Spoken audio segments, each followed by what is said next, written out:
Hey guys, so this is your performance task, which counts as a test grade. It's pretty self-explanatory, but I want to just give a few little helpful hints or helpful suggestions. All right, so the first thing you're going to do is you're going to read this introduction and the research and this little discussion about their habitat types. Look over this data table or this information table, this one as well.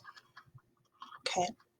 So when you complete part one, analyzing data, so it's going to tell you the experimental site. So this is experimental site one. It tells you that it is a deep pool. So there is deep water. It tells you the type of predators and how many predators there are. It tells you the total population of the guppies. Very important. It tells you the number of generations, meaning there are 10 generations of guppies that data was collected on. And this one happened over 286 weeks. So for one, you need to keep in mind that this took place over a long period of time, okay? So the first thing you're going to do is you're going to calculate what percent of the population each type is. So the brightest, the most colorful ones, the bright ones, the kind of drab, and then the really ugly ones, okay? So you're going to look at, so 4, and how do you find the percentage? So, 4 divided by 210, because that is the total population, and then you're going to get the percent, rounded to the nearest whole number. These should add up to approximately 100%. Excuse me. And then you're just going to graph it. Since you're doing this in Cub, you'll just make a rectangle, and you will draw it on there, okay? And then the reflection questions. I do not want, for the reflection questions and the reflection questions only, I do not want a long, drawn-out answer. So you just tell me which type of guppy is most successful in this environment.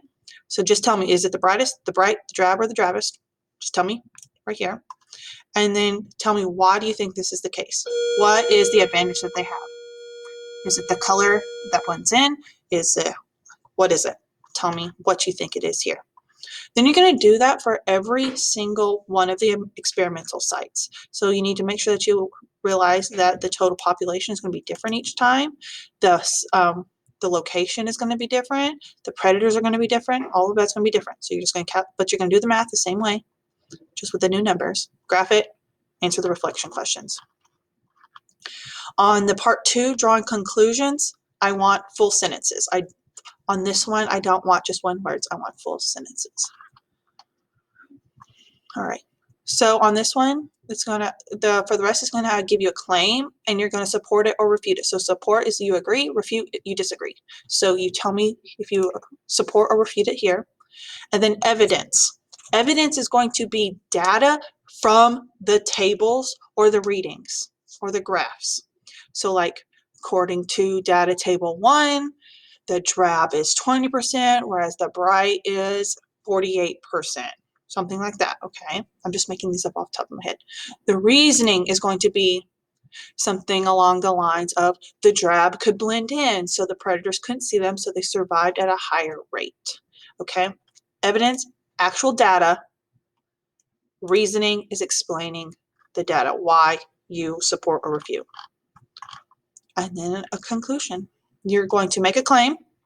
You're going to use evidence from the reading and the data sets, and then you're going to connect it with your reasoning. And that's it.